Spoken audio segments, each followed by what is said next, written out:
Bonsoir mesdames, messieurs. Bien, merci d'être présents pour ce deuxième volet consacré à l'histoire du protestantisme. Donc, ce volet, ces deux volets, ces deux courts-conférences s'inscrivent dans la foulée d'enquêtes que nous avons menées, Laurence Druet et moi-même, à la découverte des temples et du patrimoine protestant, principalement de Wallonie. Et ça s'inscrit dans le cadre d'un livre qui est aujourd'hui sous presse et dont vous avez reçu ici quelques prospectus, si cela vous intéresse bien entendu, mais vu le nombre de personnes, apparemment le sujet intéresse. Donc je vais aujourd'hui parler du volet architectural lié à l'histoire du protestantisme.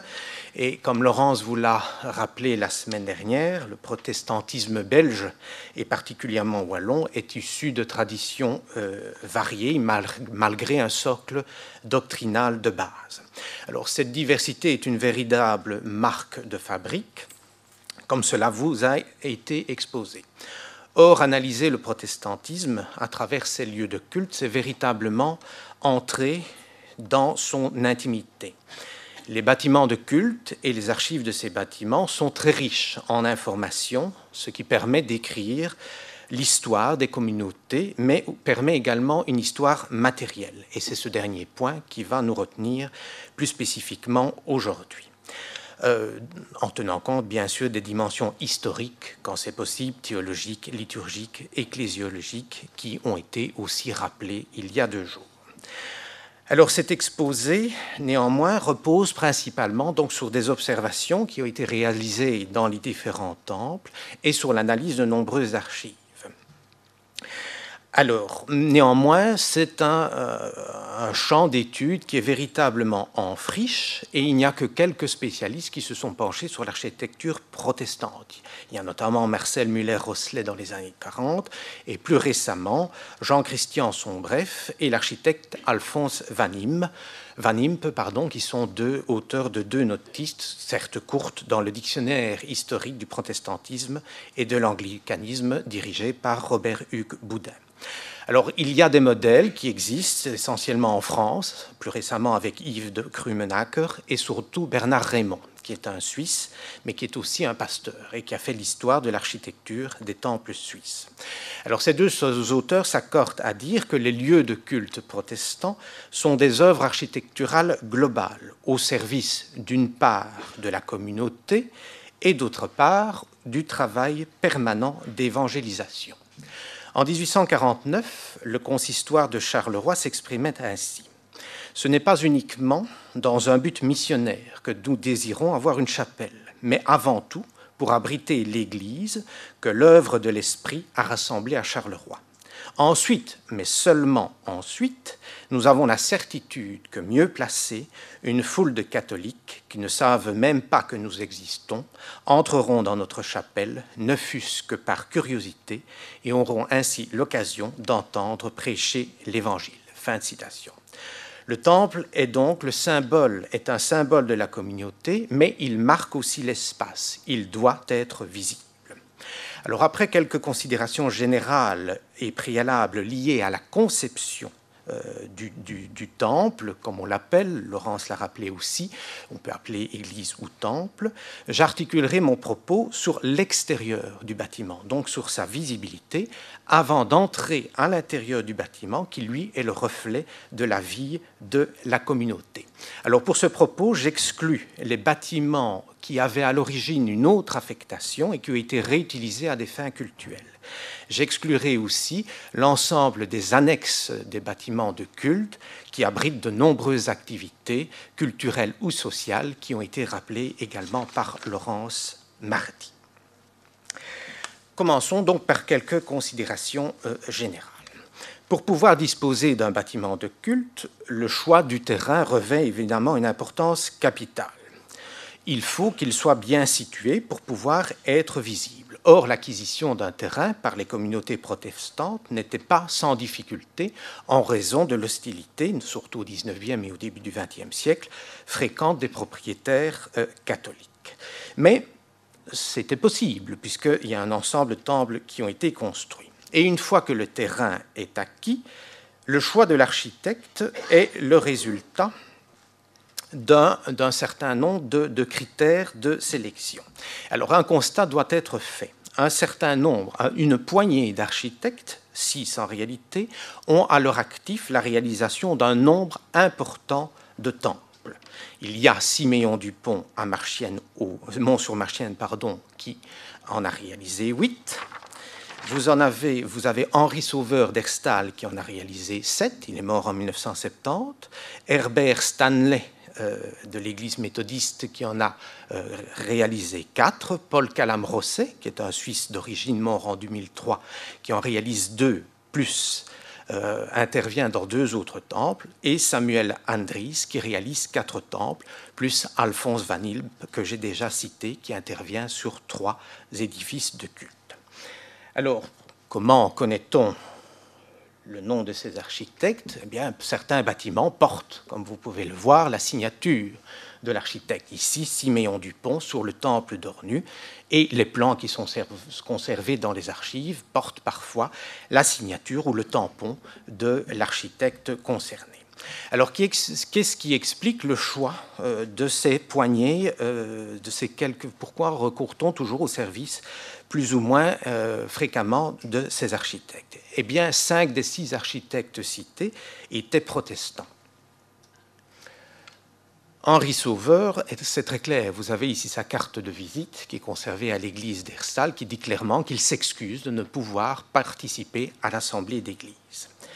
De même, ici, Herbert Avil Stanley est à la fois pasteur, mais il est aussi le directeur du service de construction de l'Église méthodiste belge. Donc il n'y a aucun doute, il est architecte et donc il est protestant.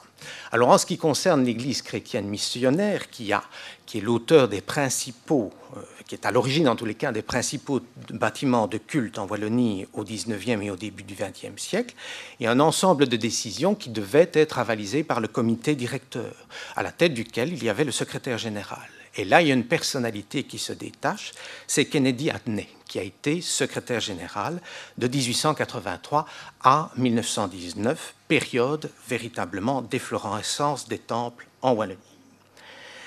Alors, vous avez ici un extrait d'une lettre du pasteur Durand qui dit clairement que, voyez le post-scriptum, M. Hannay m'a autorisé, donc il y a bien une décision qui est prise par une autorité supralocale, à m'adresser à Siméon Dupont de Mont-sur-Marchienne, qui a fait les plans de Fontaine-l'Évêque et Gochenay. Et donc, c'est effectivement Siméon Dupont qui a réalisé les plans du temple de Carignan. Une fois que l'architecte est choisi, il y a néanmoins un ensemble de contraintes qui s'imposent à lui.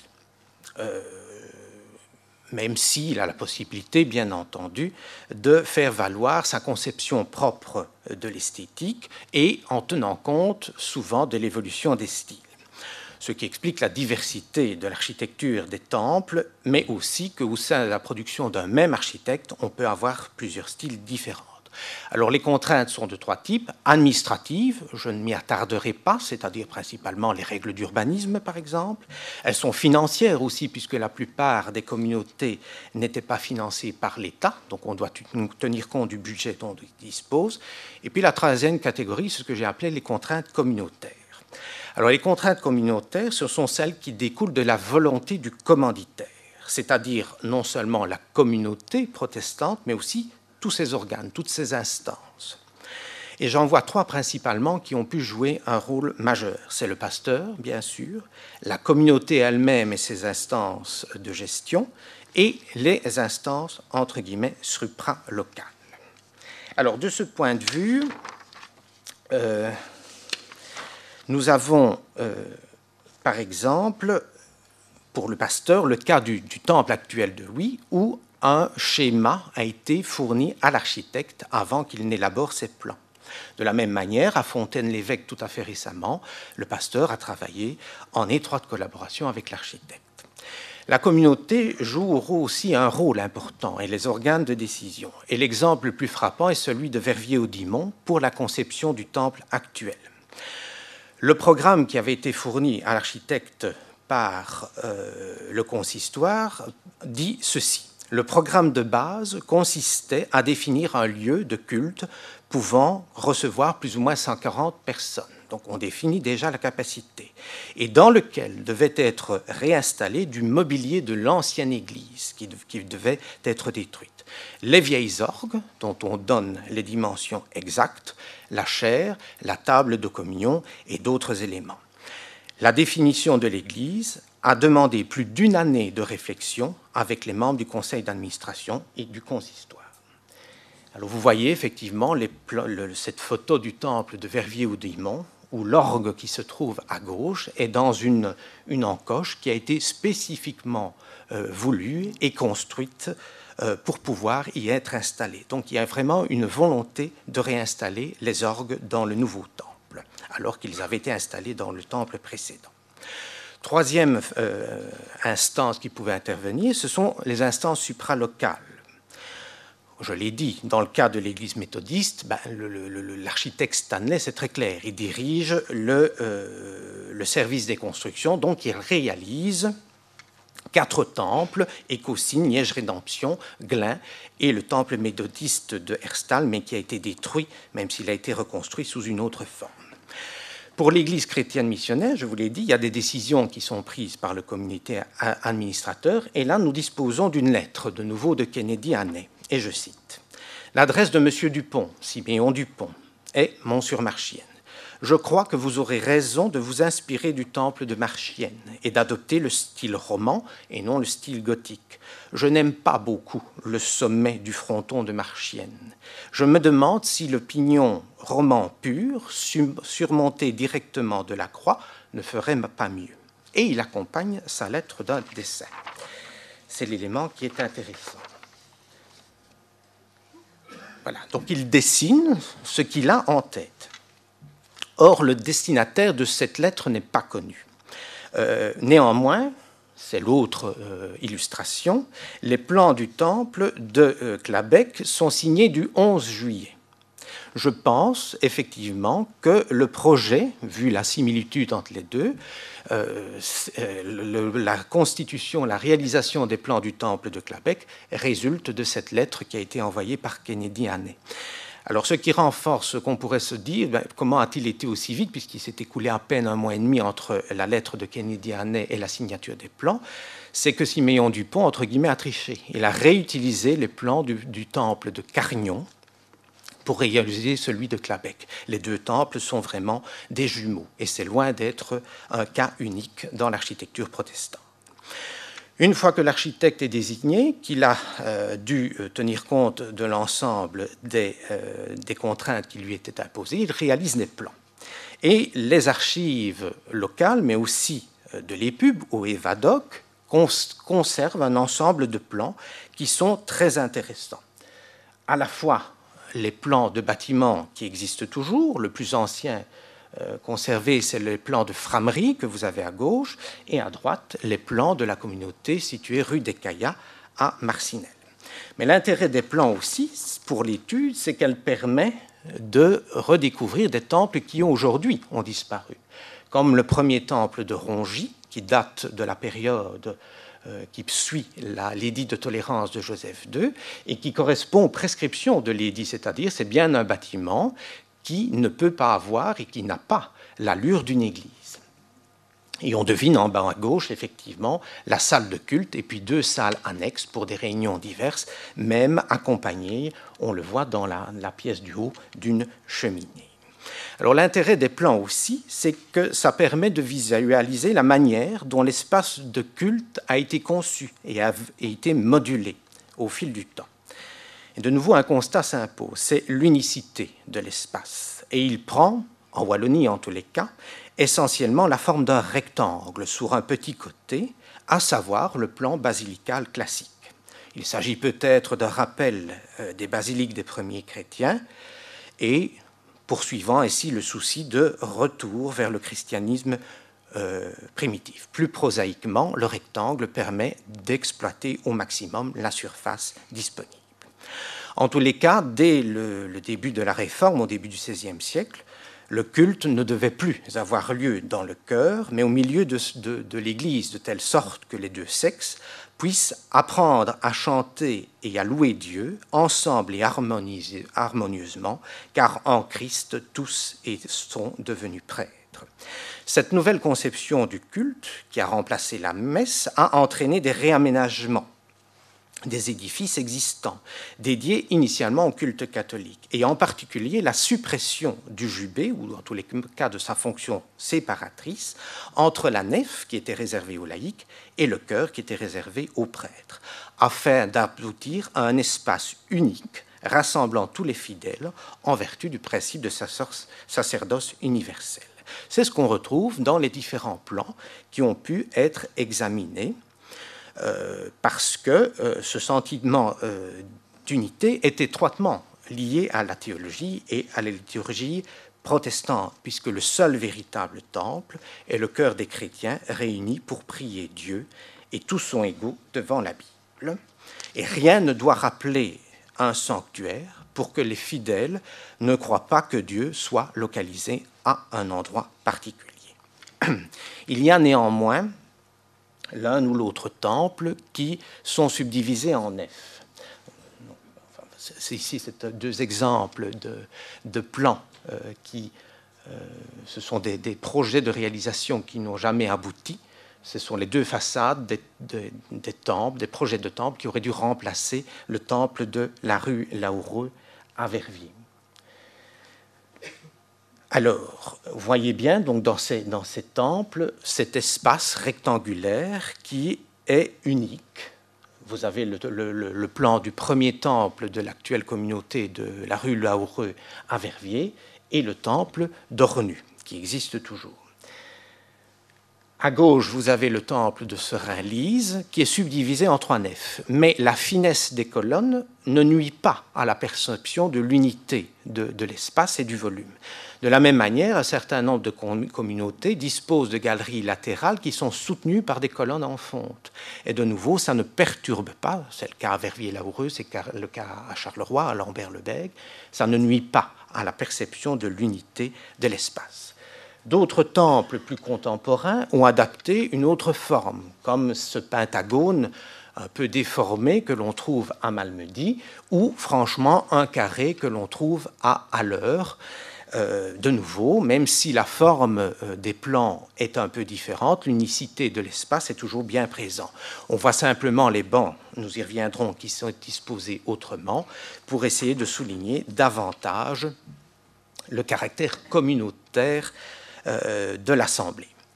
Alors, revenons au plan rectangulaire, et ce plan rectangulaire est souvent accompagné, pas toujours, d'une abside. Alors, dans la tradition luthérienne, l'abside, c'est pour recevoir la table de scène.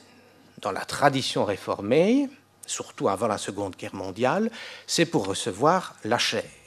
Mais en créant ainsi une abside, on crée un axe longitudinal qui traverse le rectangle de manière longitudinale, et la présence d'une abside renforce ce caractère longitudinal, qui lui-même peut encore être renforcé par la présence d'une entrée centrale.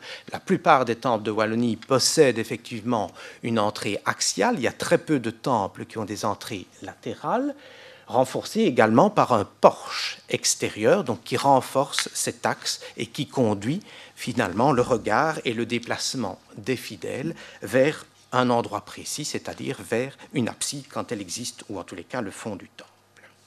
Alors tout ça, évidemment, n'est pas innocent, et ça prépare finalement la manière dont le temple va être construit et aménagé. Voilà pour les réflexions préliminaires. Une fois que les plans sont élaborés, que son contexte de réalisation a été précisé, eh bien, il peut effectivement être construit. Et un des problèmes qui se pose pour l'analyse, c'est évidemment de déterminer les matériaux qui ont été utilisés. Il y a bien sûr les observations que l'on peut faire sur place, mais ce n'est pas suffisant. Et donc, les archives permettent de compenser, de résoudre, si vous voulez, les questions que l'on se pose en matière de matériaux. Et vous avez par exemple 2 exemples ici de ce type d'archives que l'on trouve dans les archives locales ou dans les archives des instances supralocales.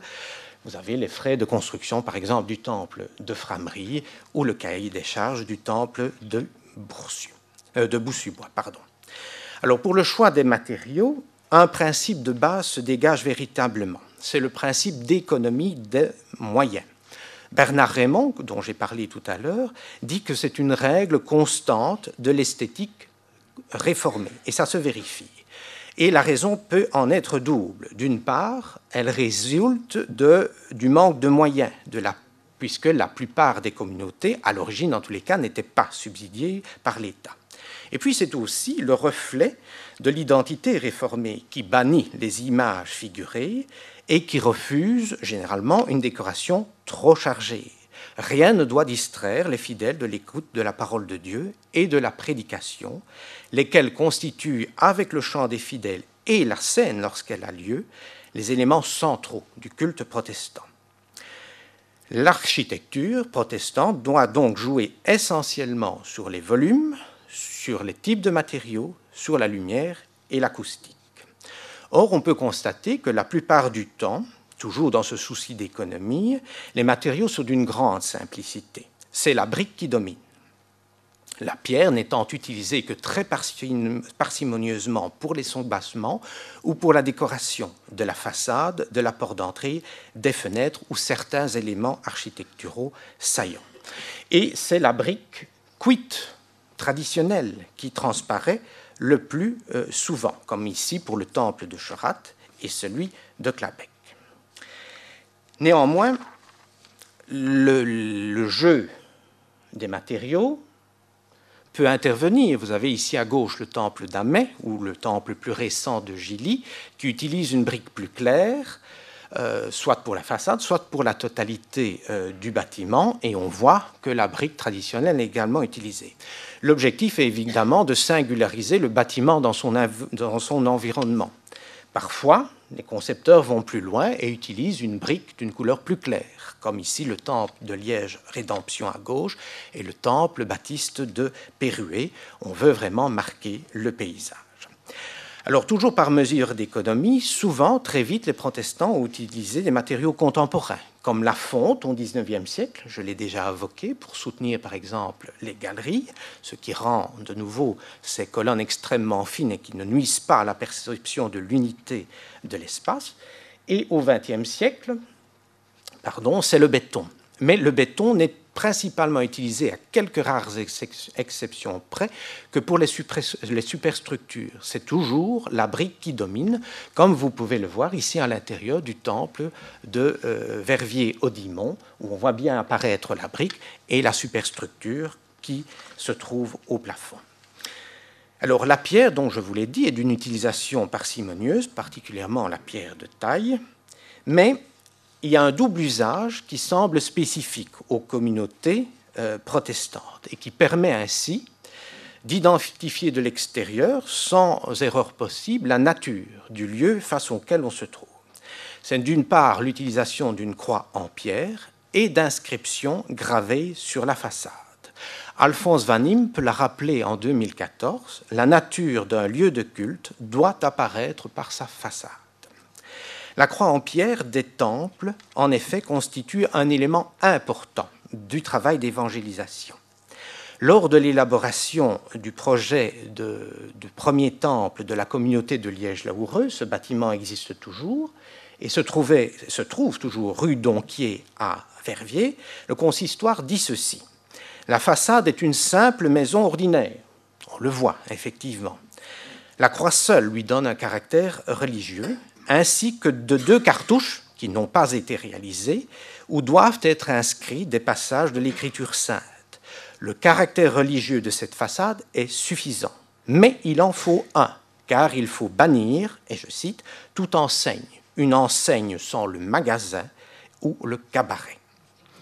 Quelques années plus tôt, le pasteur Poinceau de Charleroi, qui commentait les projets de construction du temple, de l'actuel temple de la rue Lambert-le-Bègre à Liège, disait ceci, pour le projet numéro 3, je vous engage à y mettre une croix, en pays romain, ce n'est pas sans importance. Fin de citation.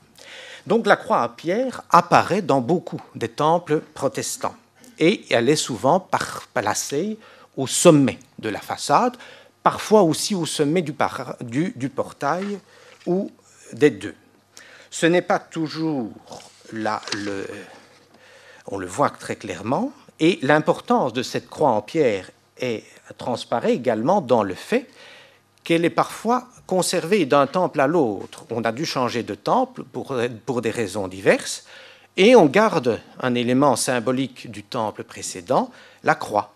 Vous avez à gauche la croix du premier temple d'Herstal, qui est placée dans le hall d'accueil du temple d'Herstal. Et à droite, vous avez la croix du premier temple de Namur, qui a été détruit en 1944, et qui est placée dans le sol du péristyle du temple actuel. Néanmoins, la croix n'est pas toujours en pierre, mais elle apparaît de manière claire, comme ici à Glun à gauche, où elle est en brique, et elle apparaît de manière saillante, ou à Gras-Sologne, où elle est faite de briques translucides. Possibilité existe d'éclairer cette croix de l'intérieur, de nouveau, dans une perspective de marquer le paysage. Parfois, la croix peut être plus discrète. Elle est faite de métal, comme certaines églises catholiques, ici au sommet du clocheton de la Bouvrie, ou elle est en bois, comme on le voit ici à l'entrée du temple d'Arlon.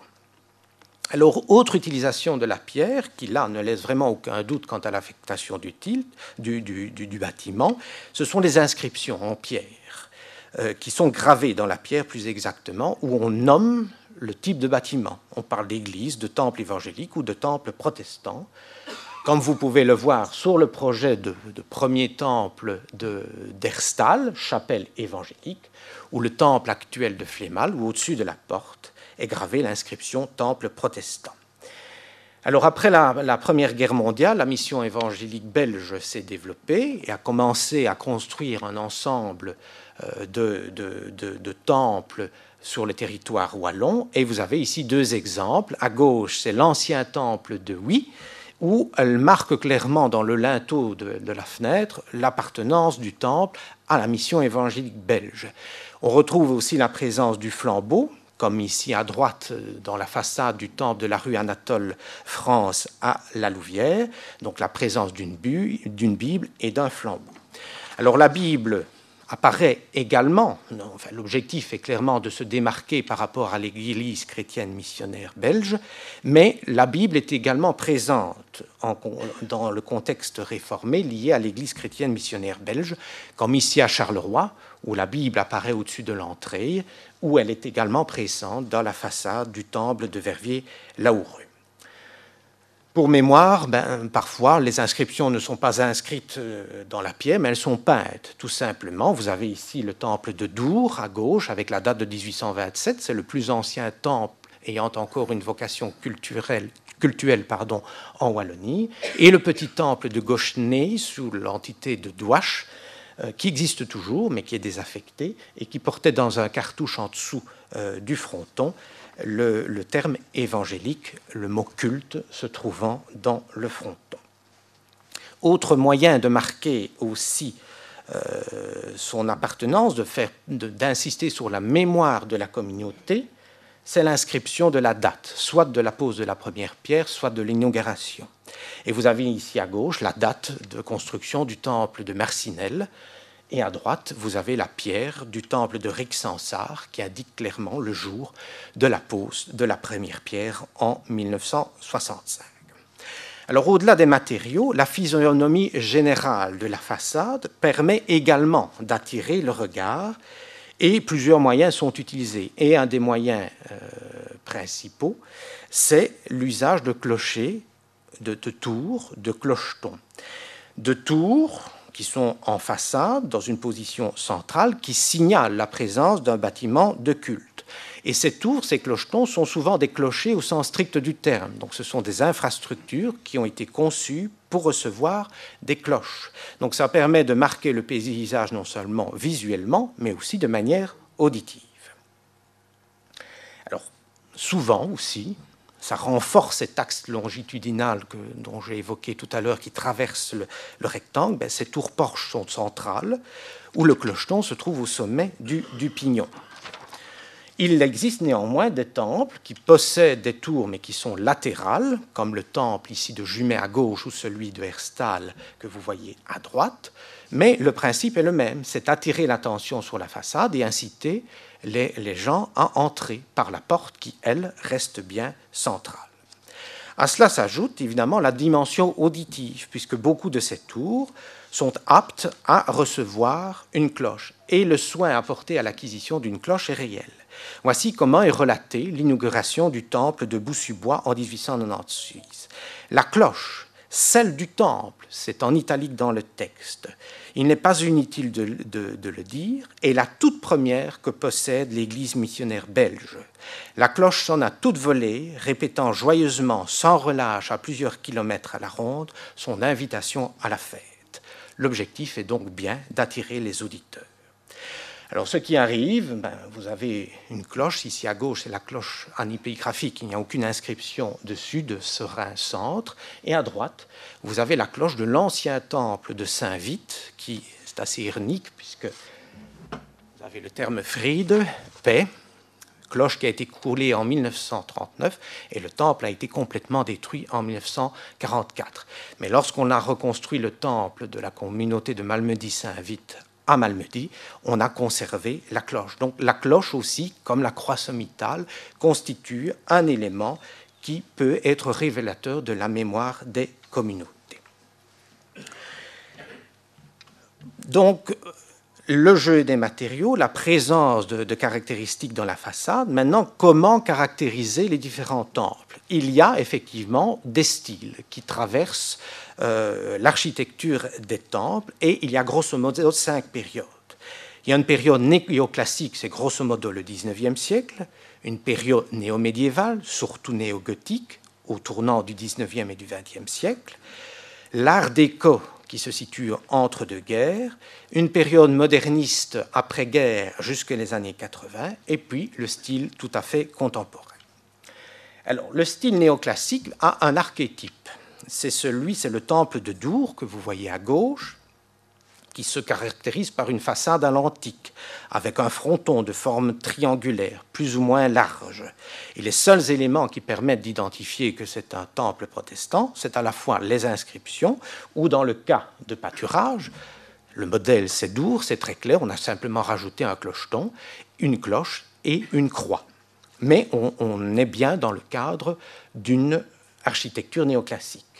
Même chose, le temple de Courcelles, ça rappelle le temple de la rue Donquier à Verviers. C'est une simple façade avec quelques caractéristiques architecturales comme des pilastres décorés de chapiteaux, un petit fronton, mais une croix qui surmonte le fronton. Alors je vous montre le temple de Serein-Centre. Pourquoi? Parce que c'est un cas unique en Wallonie. C'est une architecture de type allemand. Ça s'explique simplement parce que la communauté était constituée d'ouvriers allemands qui travaillaient dans les usines à Serein et que l'architecte provient effectivement de Sarrebruck. Alors pourquoi les protestants adoptent-ils le style néoclassique? C'est une manière aussi de souligner qu'ils sont une certaine fidélité au régime. La constitution belge est très libérale et reconnaît l'exercice public des cultes. D'autant plus que les pouvoirs publics utilisaient le style néoclassique pour leurs bâtiments, maisons communales, écoles, palais provinciaux, gares. Donc c'est une manière d'exprimer sa loyauté, semble-t-il, au régime politique belge. Le deuxième mouvement, c'est le mouvement néogothique. Alors les deux premiers temples de cette tendance, ce sont les deux temples, parce qu'il y en avait deux à l'origine, de Spa. Le premier, le temple anglican à gauche, qui date de 1876, a été détruit dans les années 60. Le deuxième temple, le temple de la rue Brix, date de 1877. Or, donc les dates sont très proches. L'intervention aussi d'une Anglaise, Esther Beamish, dans la construction des deux temples, les nombreuses similitudes architecturales entre les deux bâtiments, à la fois à l'extérieur et à l'intérieur, parce qu'on conserve des photos intérieures du temple anglican, incite à penser que ce sont les mêmes architectes qui sont l'auteur des deux plans. Mais pour le temple anglican, on connaît le nom des deux architectes, c'est Abershon et Pyle, et pas pit, comme on voit dans la littérature. J'ai revu les plans aux archives de la commission. Donc on peut inférer, mais je n'ai pas de preuve absolue, que les architectes du temple anglican sont aussi les architectes du temple de la Rubrix. Mais ce mouvement, enfin, ce temple ne va pas faire école. Il va falloir attendre quasiment une quinzaine, presque une vingtaine d'années de plus pour que le style néogothique s'impose dans l'architecture protestante. Alors, vous voyez, le premier temple qu'on a déjà évoqué de Herstal, qui est franchement néogothique, et le temple de Clabec, ici. Alors, les raisons du mouvement néogothique, qui pourtant s'est développé dans le culte catholique et anglican dès la seconde moitié du XIXe siècle, n'apparaît dans les milieux protestants qu'à la fin du Xe siècle, puisque l'œuvre romantique va faire son œuvre. L'art gothique est perçu comme l'art chrétien par excellence. Il y a une réaction par rapport à l'art classique qui est plutôt considéré de tendance païenne. Or, le mouvement revivaliste qui est porté par l'Église chrétienne missionnaire tendait à mettre davantage l'accent sur les émotions que la prédication pouvait faire naître dans le cœur des auditeurs pour les aider à se rapprocher de Dieu et à développer l'amour du prochain. Donc c'est d'autant plus que dans le dernier quart du XIXe siècle, le style gothique devient à son tour un style national belge en réaction au néoclassicisme et au néo-renaissance français. Troisième style, voilà encore deux exemples de temples néo-médiévaux, le temple de Marcinelle, qui est vaguement néogothique, et un des seuls temples néo-romans avec celui de Chorat, c'est normal, c'est le même architecte, c'est le temple d'Ornu. L'auteur des plans du temple d'Ornu, c'est bien Henri Sauveur, mais c'est Siméon Dupont qui a mis en œuvre, qui a exécuté les plans. Troisième mouvement, c'est l'Art déco. Alors, le principal représentant de l'Art déco en Wallonie, c'est le prêtre Herbert Stanley, qui était donc le chef, le directeur du service des constructions de l'Église méthodiste. Et à ce titre, il est l'auteur de 4 temples en Wallonie, Liège-Rédemption, Glun, Écosine et le temple détruit de Herstal, qui appartenait également à l'Église méthodiste. Alors, Henri Sauveur, dont on vient de parler, a également, dans ce style, réalisé le temple de Jemappes. Et bien sûr, un des temples les plus représentatifs de l'art déco en Wallonie, c'est le temple de Liège-Marselis. J'ai mis ce dessin parce qu'avoir une vue d'ensemble de la façade de Liège-Marselis, c'est très difficile puisqu'elle est insérée entre les bâtiments et puis vous avez la Meuse, vous n'avez vraiment aucun recul. Néanmoins, c'est un ouvrage singulier par son organisation intérieure. Ça s'explique peut-être parce que l'architecte est français, c'est Georges Appia, même si c'est un ingénieur belge qui a mis en exécution les plans. Quatrième style, c'est le modernisme, dont l'initiateur est Paul Calam-Rosset, donc le Suisse qui vivait à Uccle, qui est un grand résistant d'ailleurs, et connu pour cela, a réalisé le temple de Damrémy en 1938. Mais il a aussi réalisé le deuxième temple de Namur et le temple d'Herstal, de nouveau. Alors, appartiennent également à ce style l'ancien temple de l'actuelle communauté de Marcinelle-Caillat, c'était vraiment dans un immeuble contemporain, une salle qui était intégrée, et le temple de Rixensart. Alors Bernard Raymond a un jugement un peu excessif, à mon sens, sur cette architecture, en disant qu'elle est d'une affligeante indigence architecturale. Or, il y a quand même quelques réalisations dans le monde protestant qui ne manquent pas d'intérêt, qui sont esthétiquement très réussis, me semble-t-il, et qui confèrent à l'intérieur du lieu de culte une dimension chaleureuse qui est souvent recherchée par les communautés. C'est le cas à gauche du temple de Tournai, on ne le voit pas puisqu'il est derrière les maisons romanes de Tournai, et le temple Herstal de nouveau. Donc ils sont tout à fait dans le style moderniste, mais ce sont, à mon sens, des œuvres architecturales majeures.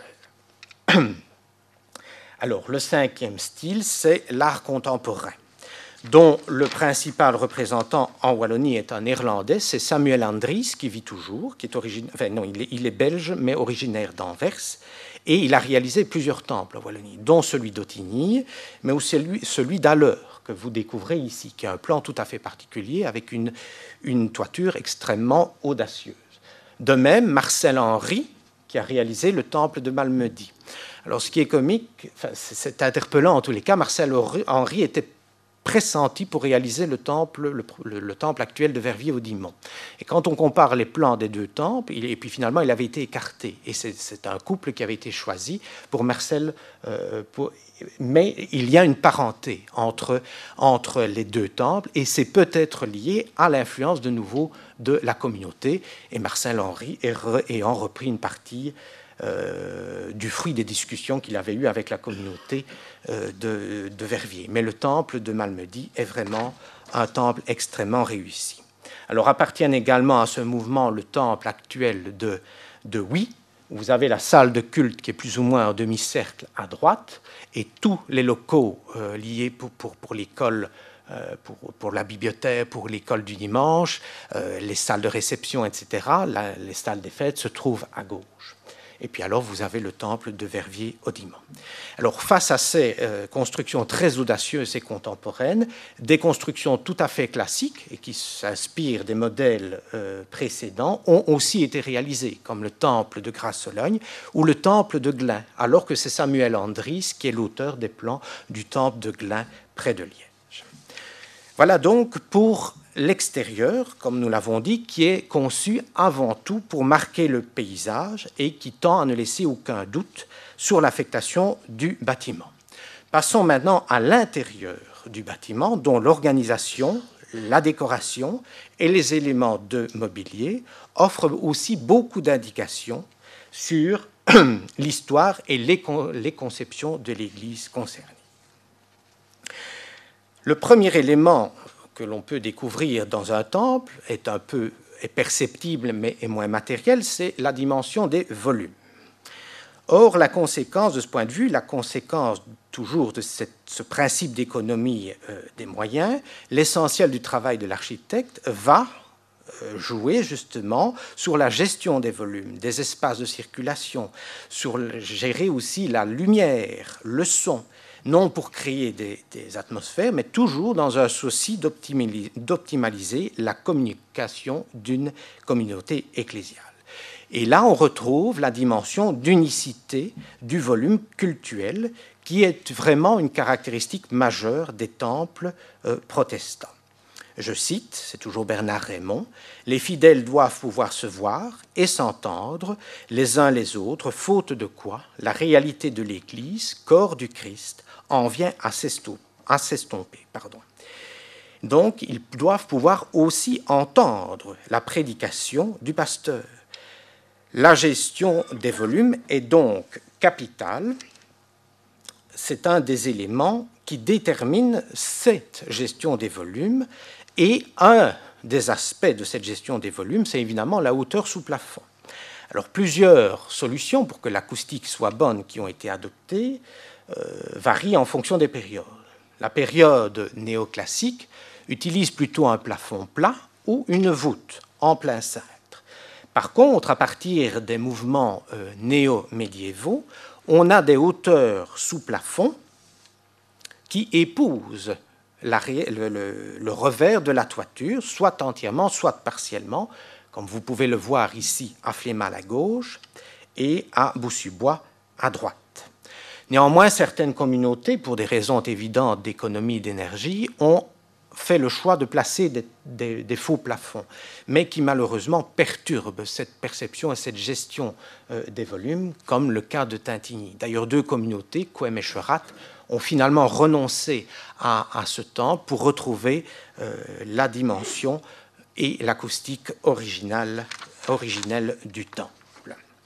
Alors, à côté de la gestion des volumes, il y a la question de la gestion de la lumière. La clarté du jour, dit de nouveau Bernard Raymond, convient par définition au culte évangélique. Et au départ, cette luminosité est indispensable pour que la Bible puisse être lue et que chaque fidèle puisse chanter les psaumes. Ce qui fait que beaucoup de temples ont de larges baies vitrées, laissant entrer largement la lumière à travers souvent du verre blanc, ce qui n'exclut pas, nous le verrons, le recours à des verres colorés et à des formes géométriques. La lumière naturelle ne doit pas non plus converger vers un endroit spécifique. L'essentiel est dans le symbole. Dieu est lumière et il est partout. Les vitraux sont néanmoins utilisés. Le pasteur Hahn précisait, qui était pasteur à Seraing-Centre dans les années 60, à propos d'un vitrail qui aujourd'hui est démonté, disait ceci: « Ce vitrail d'un art abstrait est seul peut-être avec l'exposition de la Bible à suggérer un moyen matériel destiné à représenter et communiquer une élévation spirituelle. » Ceci dit, l'utilisation plus fréquente des vitraux s'est développée avec les mouvements néo-médiévaux, particulièrement l'art néogothique, puisque l'art du vitrail est considéré comme un élément essentiel de la définition de l'architecture et de l'art gothique. Et les mouvements revivalistes, portés par l'Église chrétienne missionnaire à ce moment-là, prônaient justement le développement de sentiments religieux en jouant sur les lumières. L'art déco, plus encore que d'autres, va utiliser les vitraux, comme nous le verrons tout à l'heure, et vitraux qui continuent à être utilisés dans des temples contemporains, comme de nouveau le temple de Verviers-Audimont et le temple de Malmedy. Par contre, les vitraux figuratifs sont rares. Néanmoins, il existe à Liège-Rédemption un très bel ensemble de vitraux, qui sont des vitraux figuratifs, même s'ils conservent une dimension symbolique. Vous avez dans l'abside la croix et une allusion avec le blé et les fruits à la Jérusalem céleste, ces vitraux étant chaque fois accompagnés d'inscriptions.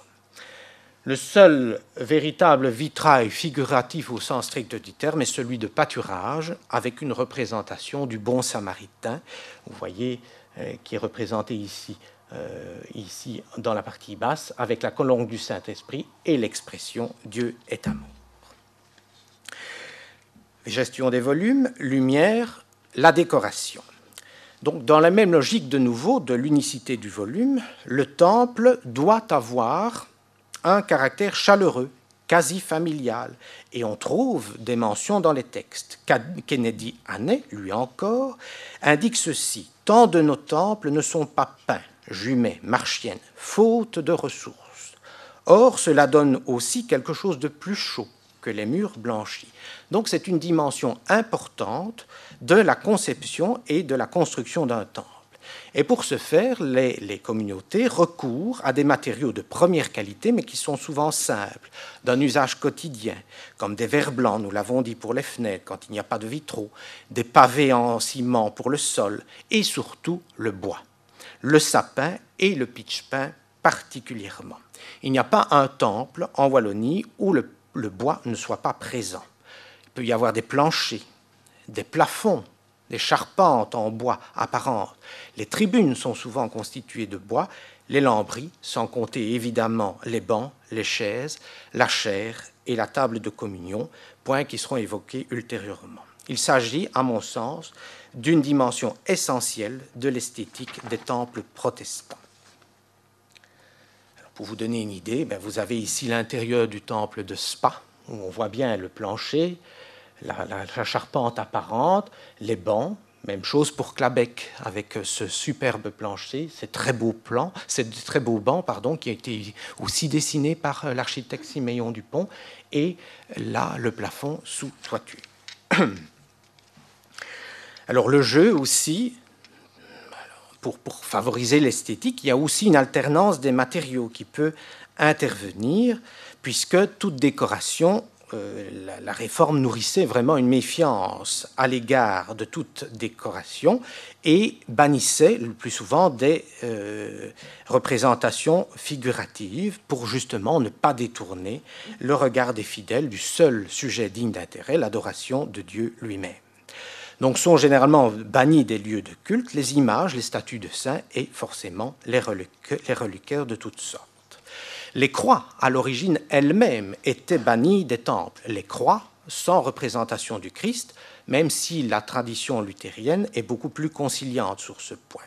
Néanmoins, les croix ont progressivement été réintroduites dans le courant du XIXe siècle, et comme pour le cas de l'extérieur, on voit apparaître dans beaucoup de temples, mais ce n'est pas une nécessité, ce n'est pas une vérité absolue, des temples plus ou moins monumentaux dans les temples protestants. Parfois, le décor est accompagné de quelques versets assez courts, Dieu est amour, gloire à Dieu, parfois des extraits plus longs. On peut avoir aussi une Bible, comme ici à Charleroi, mais c'est le cas aussi à Flémal, par exemple. Par contre, il y a très peu d'œuvres figuratives, à l'exception du temple de Malmedy, où une scène peinte et reproduite est présente dans le temple, ou à Liège, Marselis. À Dour, il y a aussi une œuvre figurative, mais elle est dans une salle annexe, elle n'est pas dans le temple.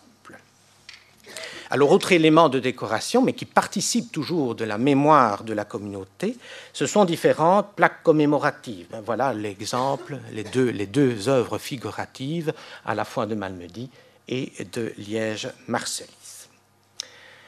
Alors, autre élément qui participe donc de la mémoire des communautés, ce sont les nombreuses plaques commémoratives que l'on peut trouver dans les temples, les différents temples wallons. C'est le cas, par exemple, ici, de cette plaque à Dour qui commémore les 2 pasteurs de Visme, ou alors la pierre commémorative de Spa consacrée à Esther Bémiche, dont on a déjà parlé. Après les éléments architecturaux au sens strict de l'intérieur des temples, passons au mobilier cette fois-ci, ou tout ce qui peut être assimilé au mobilier. Et un des éléments les plus importants de ce mobilier, c'est certainement les bancs. Les bancs sont une autre innovation de la Réforme en vertu d'une nouvelle compréhension du culte chrétien, désormais articulés autour du rassemblement statique et non plus ambulatoire des croyants, de l'enseignement axé sur le texte biblique, symbolisé par la chair, et du sacrement de la scène qui se déroule à la table de communion. Les bancs sont là, et je cite un pasteur, au présent pour permettre aux fidèles d'entendre confortablement la parole. Et les bancs sont souvent tournés vers la chair. De ce fait, les bancs participent aussi à l'architecture du lieu de culte, même si souvent ce sont des éléments du mobilier, c'est-à-dire des éléments que l'on peut déplacer, que l'on peut enlever pour permettre à la salle de culte d'avoir une autre affectation, puisque la salle de culte n'a rien de sacré. Et même lorsque les bancs sont remplacés par des chaises, celles-ci continuent généralement à être alignées comme des bancs. Alors, le positionnement justement de ces bancs n'a rien d'innocent. Et on le voit clairement ici sur ce plan en rectangle où on voit tous les bancs qui sont placés en rang d'oignon, ils sont tous tournés vers la chaire, vers la table de communion, et en l'occurrence, c'est l'ancien temple de Liège-Glin, c'était une église baptiste. Le baptistère se trouvait aussi sur la scène qui se trouvait derrière le pasteur. De même, à Verviers-au-Dimont, on voit cette forme de polygonale concentrée, où on voit les bancs qui sont disposés en U, certainement pour insister davantage sur la dimension communautaire de l'Assemblée. Alors les liens entre l'architecture et les bancs sont également très clairs, parce que comme je l'ai déjà évoqué, beaucoup de bancs ont été dessinés par les architectes qui sont les auteurs des plans du temple. Vous avez ici le cas du plan d'un des bancs qui a été réalisé pour le temple de Herstal, et de nouveau Henri Sauveur a réutilisé les bancs pour la communauté de Glin, parce que ces plans, je les ai trouvés avec Laurence, on les a trouvés à Glin et non pas à Herstal, mais ce sont bien les bancs qui ont été réalisés pour Herstal, puisqu'ils se trouvent aujourd'hui à Serein-Centre. Et les cas de récupération des bancs d'un temple à l'autre n'est pas rare. Alors les raisons d'agir de cette récupération tiennent à 2 motifs. Bien sûr, pour toujours le principe d'économie, limiter les dépenses, mais aussi c'est une manière de conserver la mémoire de la communauté. Et même lorsque les temples ont remplacé leurs bancs par des chaises, ceux-ci sont souvent toujours présents à un endroit ou à un autre du temple ou des lieux annexes, même parfois de manière anecdotique. Vous avez par exemple ici, à gauche, le temple de Liège-Lambert-le-Bègue, eh bien, les anciens bancs sont dans les tribunes. De la même manière, à Namur, les bancs sont toujours dans la tribune. Il n'y en a qu'une, mais il y a les bancs. Et ce ne sont pas les bancs qui ont été dessinés par Paul Calam, qui a réalisé les plans du 2e temple, ce sont les vieux bancs de Siméon Dupont, qui avait réalisé le premier temple qui a été détruit pendant la Deuxième Guerre mondiale. Donc il y a quelques bancs qui avaient échappé à la destruction et on les a conservés. Ils sont toujours dans le temple de Namur aujourd'hui. Alors, le problème des bancs, c'est que ça prend de la place. Donc, une des solutions qui a été trouvée dans les communautés protestantes, et ce dès le XVIe siècle, c'est d'adjoindre, de créer des galeries, des tribunes dans les temples qui sont surélevées et qui permettent de gagner de la place. Et même si souvent en Wallonie, ces tribunes accueillent les orgues ou l'harmonium, l'objectif est bien celui-là, c'est gagner de la place. Même si la tendance s'estompe aujourd'hui, les temples plus contemporains n'ont plus de galeries. Néanmoins, vous voyez les galeries de Charleroi, mais la communauté de Marcinelle, rue Caillat, dispose d'une salle de culte de 250 personnes, et dans les galeries, qui sont tout à fait contemporaines, on met 200 personnes. Donc avec les galeries, on double quasiment la capacité d'accueil des fidèles. Donc, les bancs et les galeries participent à l'architecture du temple. Ils sont tournés vers un point focal qui peut être l'abside ou en tous les cas le fond du temple. Et dans le fond du temple, dans cette abside, se trouve la chaire, la table de communion et la Bible, avec des nuances. Passons maintenant en revue l'ensemble de ces éléments. La chaire à prêcher. Dans la conception réformée du culte, il importe que les fidèles s'assemblent autour de la chaire, en raison de l'importance accordée à la prédication. La chaire symbolise la proclamation de la parole de Dieu. C'est pourquoi, jusqu'à la Seconde Guerre mondiale, et même après, la majorité des temples protestants possèdent une chaire centrale, placée au bout de l'axe longitudinal défini plus haut, dans une structure rectangulaire. C'est une caractéristique majeure en Wallonie. La chaire est aménagée aussi de telle manière à favoriser l'écoute de la prédication. Et cette chaire prend un relief particulier lors de la dédicace d'un lieu de culte. Voici la manière dont est relatée l'inauguration du temple de Couëme.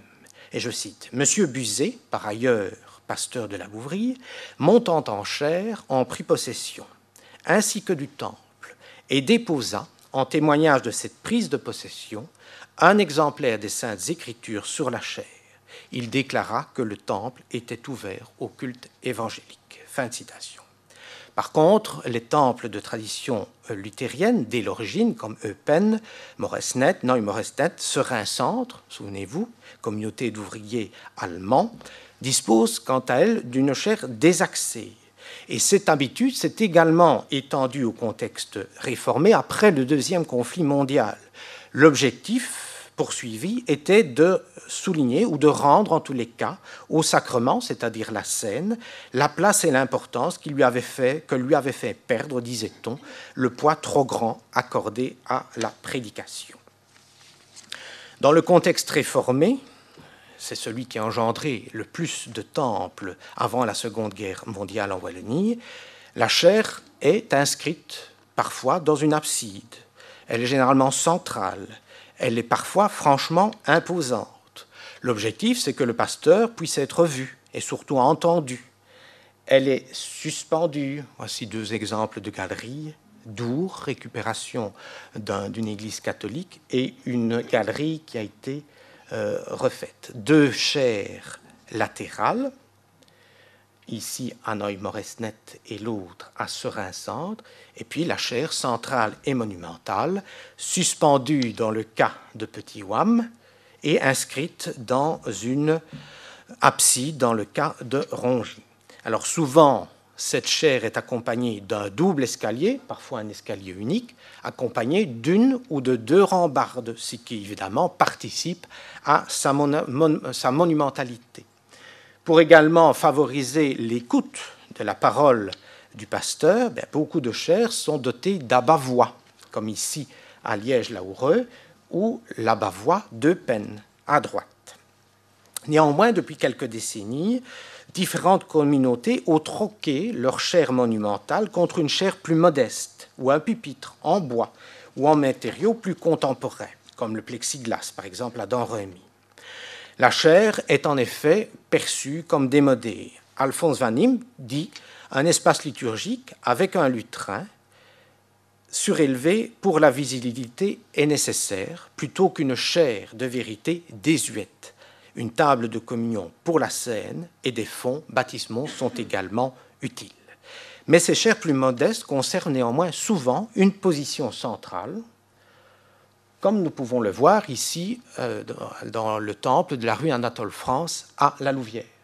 Par contre, le temple de Marchiennes, on devine, puisque vous avez les deux portes, qu'à l'origine, il y avait une chaire monumentale, mais qui a été démontée, et on a placé un lutrin, une chaire lutrin, à droite. Donc on a désaxé la chaire de vérité, le lutrin chaire. Alors souvent, la chaire est en bois, peint, verni, avec des matériaux nobles, de bois noble, le chêne, le noyer, et elle a souvent une forme octogonale. L'octogone étant souvent une forme considérée comme étant très transitoire entre le carré qui symbolise la terre et le cercle qui symbolise la perfection et le ciel.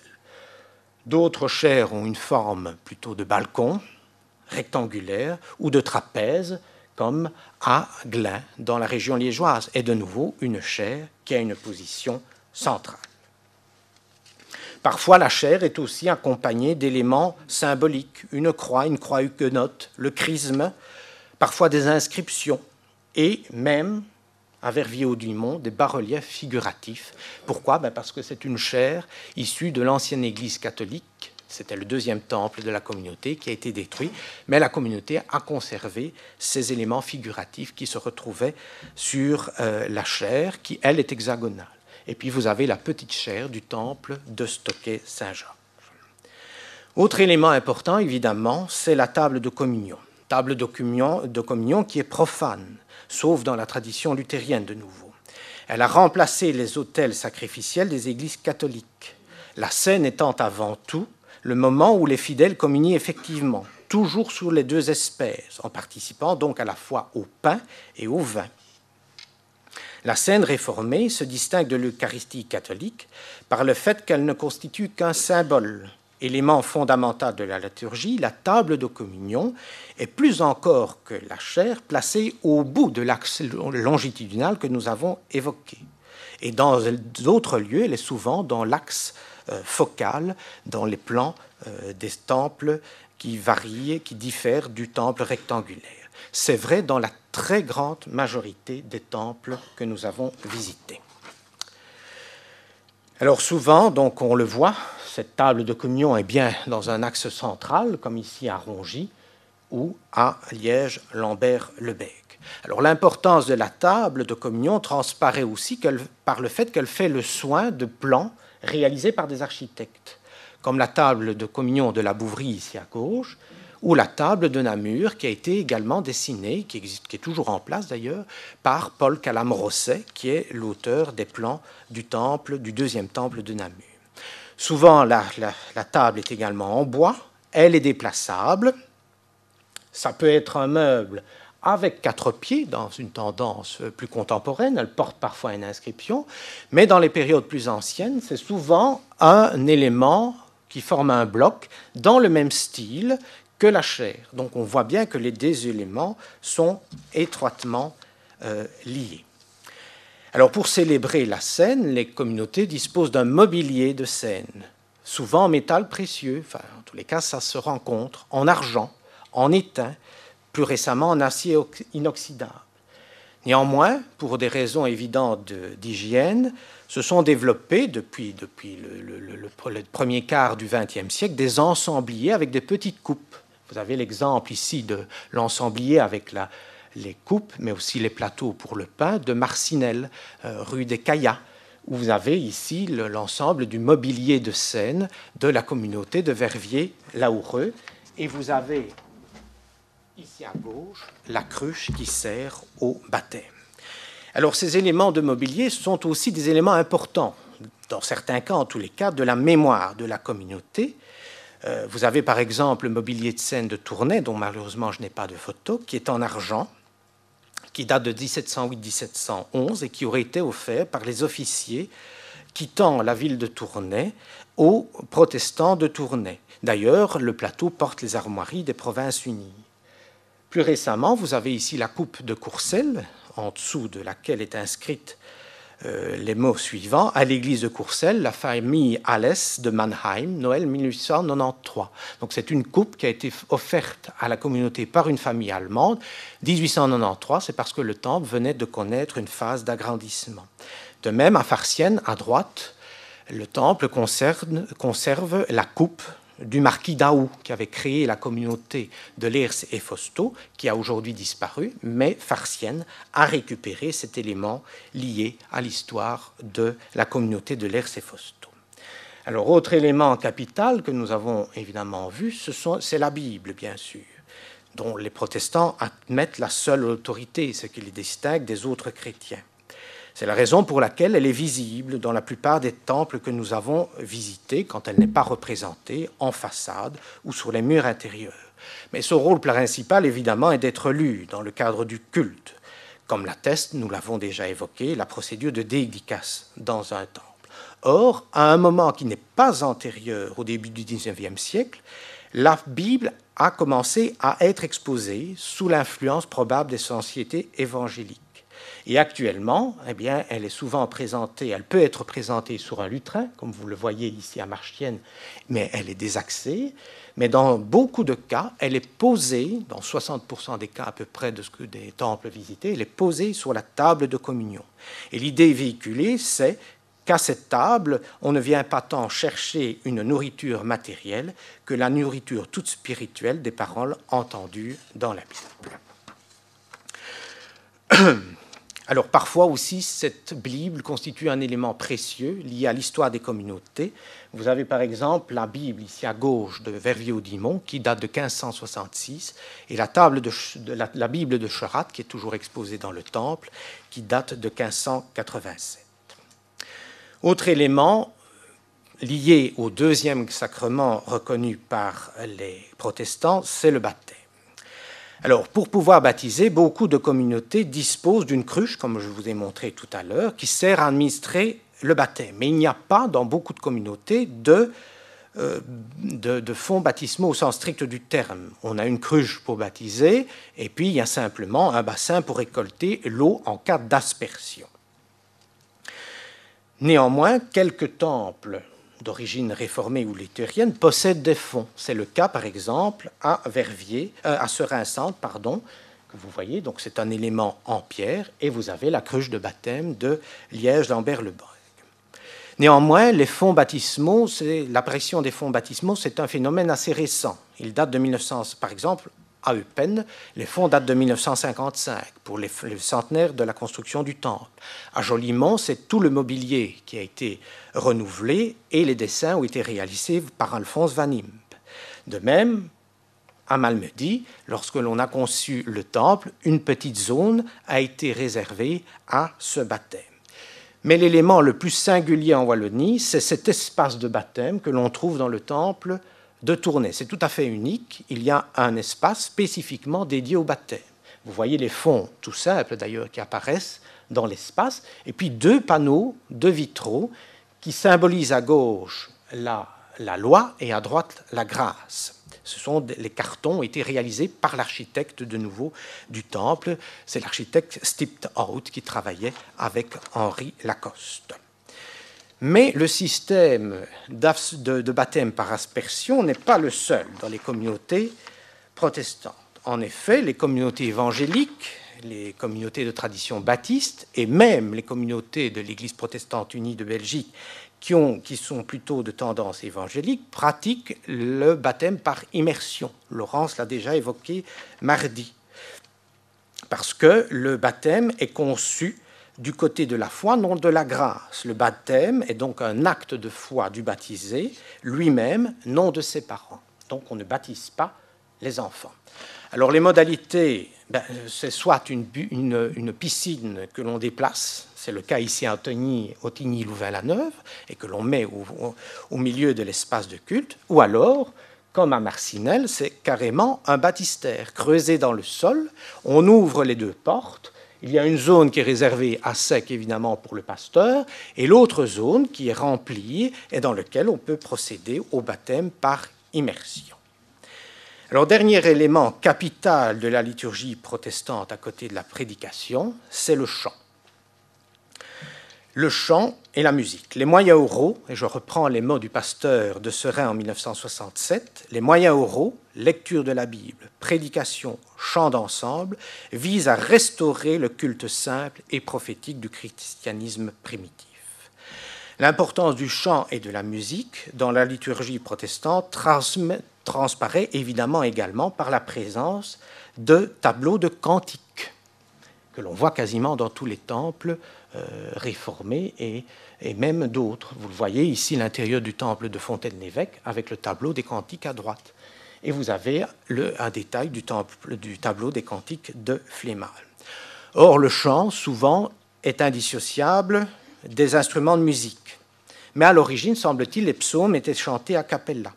La tradition réformée avait à l'origine banni les orgues qui sont revenus en grâce, surtout après la renaissance de la musique allemande, sous l'influence notamment de Jean-Sébastien Bach. Et là, les styles néo-médiévaux ont souligné, de nouveau pour développer l'émotion des croyants, l'importance des orgues dans les temples. Néanmoins, l'acquisition d'un temple n'est pas toujours facile d'emblée parce que c'est une dépense qui n'est pas négligeable. Alors souvent, ce sont des harmoniums qui étaient achetés, qu'on appelle parfois l'orgue du pauvre, voire plus péjorativement la pompe à psaume. Nombre de temples actuels, néanmoins, possèdent encore ces harmoniums alors qu'eux-mêmes disposent déjà d'orgues. Et manifestement, ces harmoniums ne sont plus utilisés, mais ils sont toujours présents, par exemple dans la tribune de Tintigny, ou ici à Clabec, où vous voyez à gauche de la porte de gauche, justement, l'harmonium qui est toujours présent dans la salle de culte. De même que pour les bancs, la croix sommitale, la cloche, ça constitue finalement un élément de la mémoire de la communauté. Néanmoins, l'objectif de beaucoup de communautés, c'est de pouvoir acquérir, jusque dans les années 80 en tous les cas, un orgue, un véritable orgue, à défaut un orgue électronique, comme ici à Rixensart, ou un véritable orgue, comme Verviers et Dimont que nous avons évoqué. C'est le plus ancien qui est conservé dans un temple wallon, qui est le facteur d'orgue, c'est Pierre Scaven, qui a aussi réalisé les grandes orgues de la salle philharmonique de Liège. Alors la tradition, effectivement, s'est un peu estompée dans les années 80, mais précédemment, ici vous avez à gauche le temple de Quem de 1974, mais la tradition demeure dans certaines communautés. Vous avez ce très bel orgue contemporain, puisqu'il date de 2012, qui vient d'être installé il y a quelques années, dans le temple de Malmedy. Alors souvent, l'orgue et ou l'harmonium sont placés en tribune. Et l'objectif, de nouveau, serait que le jeu de l'organiste ne distrait pas les membres de l'Assemblée. Or, ce n'est pas le cas partout. En Suisse orientale, par exemple, la tradition est de mettre les orgues en abside. Ce n'est pas le cas en Wallonie, mais il y a eu des hésitations. À Liège, Rédemption, le projet initial prévoyait des orgues dans l'abside. À Jemappes, ils ont hésité entre la tribune et l'abside. Et puis finalement, ils ont placé l'orgue dans la tribune. Alors l'orgue, je vous l'ai dit, affaiblit au fil du temps, particulièrement dans les communautés de tendance évangélique qui privilégient davantage des groupes orchestraux plus ou moins larges, avec piano, guitare, percussion, voire batterie. Et l'objectif de l'aveu même d'un pasteur, c'est d'essayer d'attirer un public plus jeune. Vous avez par exemple ici tout le matériel pour l'orchestre de la Louvière, rue Anatole France, ou alors le temple de Huy, où on voit même la batterie qui est placée en plein milieu sur l'estrade, quasiment derrière le lutrin et la table de communion. Bref, avant de céder la parole à Laurence Drouet qui va tirer les conclusions de ces deux soirées, le temple constitue donc bien une œuvre globale dans laquelle la communauté, avec l'architecte qu'elle a choisi, traduit ses conceptions théologiques propres en mettant l'accent à l'extérieur sur des caractéristiques architecturales spécifiques pour favoriser le travail d'évangélisation, et à l'intérieur, en mettant l'accent sur la gestion des matériaux, l'aménagement des espaces et sur la disposition du mobilier pour célébrer Dieu par l'écoute de la parole, le chant et la célébration des sacrements et de la scène et du baptême, selon évidemment des modalités variables qui reflètent la diversité, l'histoire et la richesse de chaque église locale. En cela, le temple, en tant qu'œuvre architecturale, constitue un lieu de mémoire collective. Je vous remercie. À l'issue de ces 2 séances de cours-conférences intitulées « Luther et la Belgique », celle de mardi consacrée à l'étude de cette minorité protestante et celle d'aujourd'hui à caractère plus architectural, 2 séances au cours desquelles vous avez reçu, je pense, beaucoup d'informations. Il est temps de tirer évidemment quelques conclusions. Étudier le protestantisme à travers ces temples, c'est l'aborder par la grande porte et progresser au fil de leur visite jusqu'au cœur de son intimité. Les temples sont ainsi les témoins d'une identité spirituelle dont attestent, comme vous avez pu le voir, leur agencement intérieur, leur mobilier et leurs accessoires à usage liturgique, qui sont rarement laissés au hasard et qui ont toujours du sens.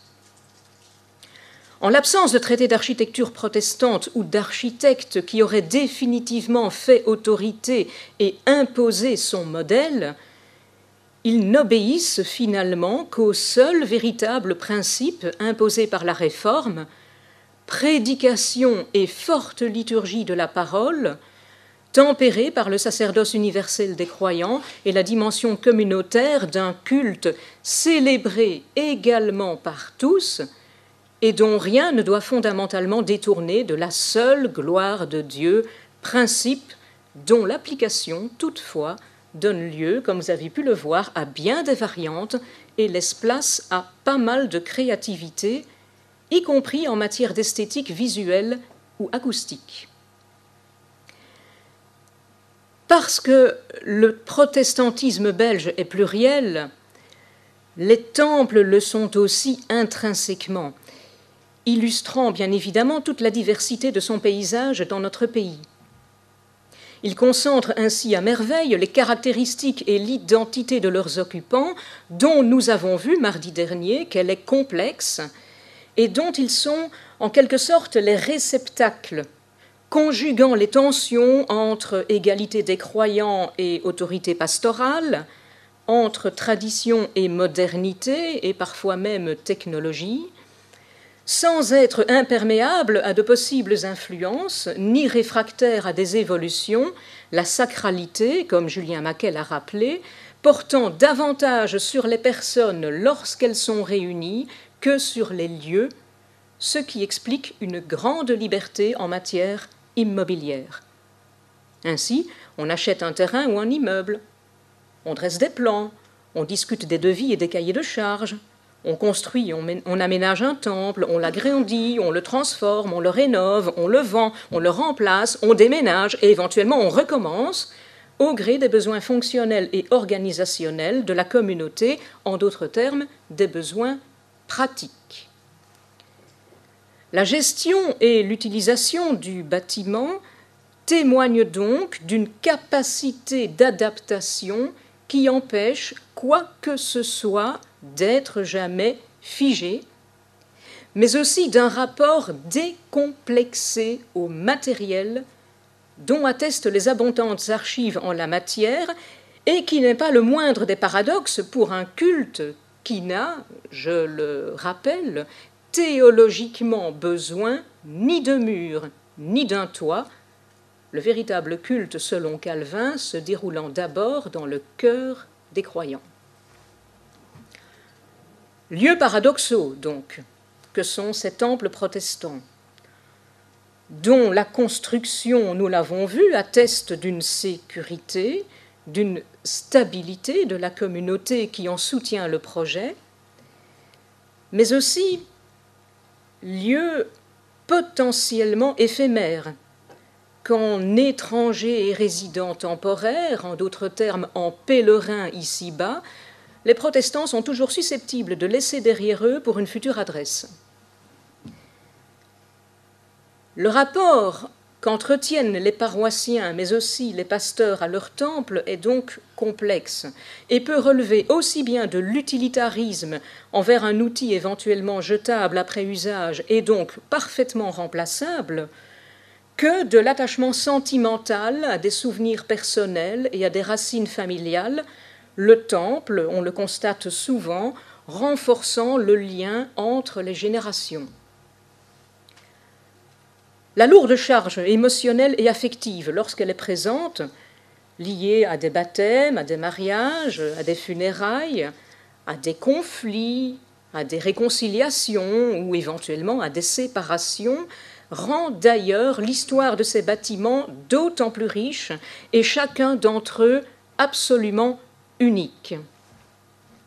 Lieu de culte, certes, lieu de vie aussi, que sont ces temples, sur lesquels, on le voit, une menace est toujours susceptible de planer.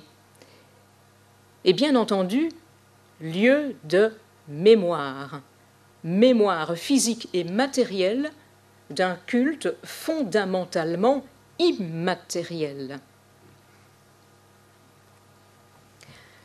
Au-delà des considérations affectives, l'impact d'une communauté protestante dans son quartier constitue également une puissante motivation aux efforts de préservation d'un bâtiment qui symbolise ainsi la persévérance au milieu d'un environnement confessionnel qui fut jadis hostile, et j'ai évoqué mardi les réactions de la population dévouée à l'Église catholique, mais qui symbolise aussi la continuité de la foi et la réussite d'une harmonie œcuménique et entre voisins, comme en témoignent les nombreuses rues du Temple, comme celle-ci à Arlon.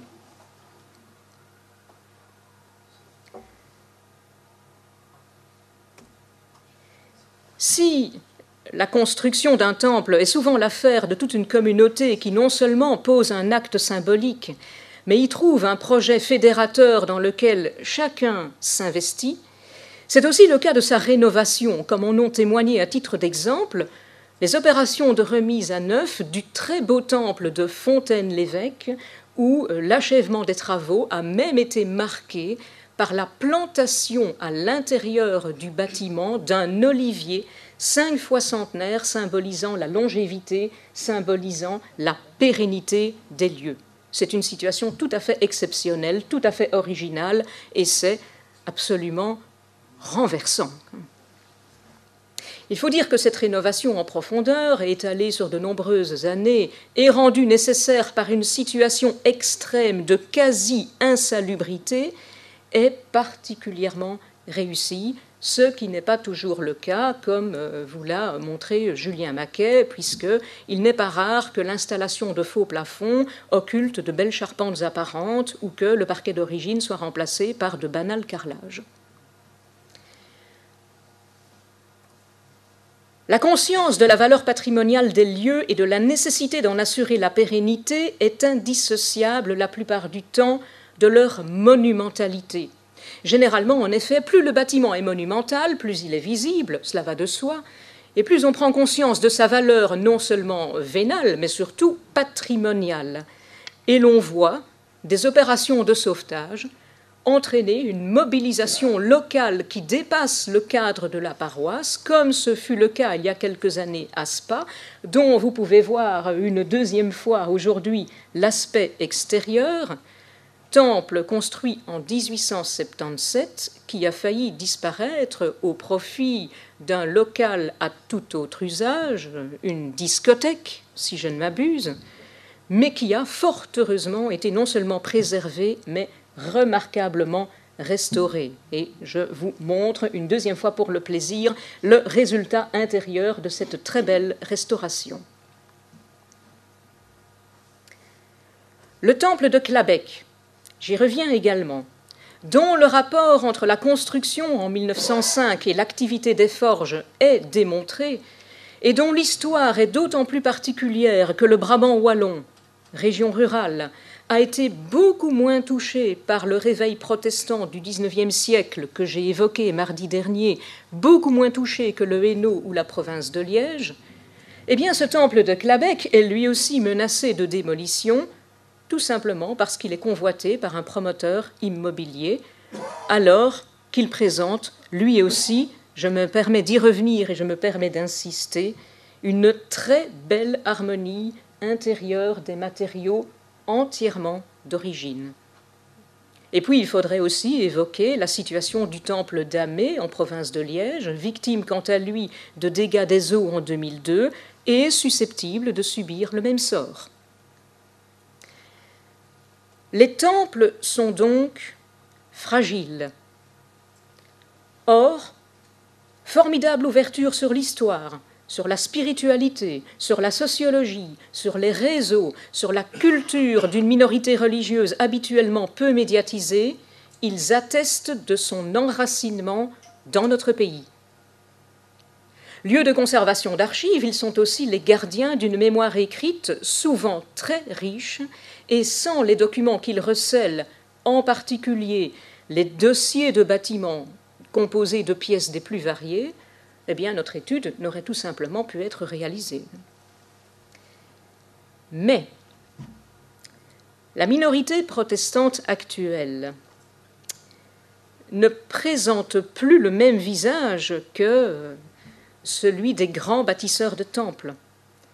Elle est composée aujourd'hui majoritairement de communautés multiculturelles et multiethniques, parfois moins stables, à la sensibilité patrimoniale éventuellement moins marquée, au rapport à la société, à l'espace et au temps potentiellement moins engagé, si bien qu'on peut s'interroger sur l'avenir de la mémoire que représentent ces édifices de culte. Et pour conclure définitivement la séance d'aujourd'hui et même les deux séances de mardi et celle de cet après-midi, je me contenterai de citer un extrait du rapport du pasteur René de Die de l'église de Courcelles, prononcé en 1928 à l'occasion du cinquantenaire du Temple. Et je le cite. « En ce jour, vous, les jeunes en particulier, écoutez la voix des anciens. Elle vous crie de persévérer. Elle vous encourage à prendre en main la truelle que la mort seule leur a fait lâcher. Ils ont achevé le temple. Il nous invite à bâtir l'Église qui, elle, n'est jamais achevée, mais toujours en devenir, en formation, en perfectionnement, l'Église dont vous êtes chacun des pierres vivantes et dont le Christ lui-même est l'architecte. Écoutez la voix des anciens qui nous parlent par les pierres du temple. Et je vous remercie pour votre attention de mardi et votre attention de cet après-midi.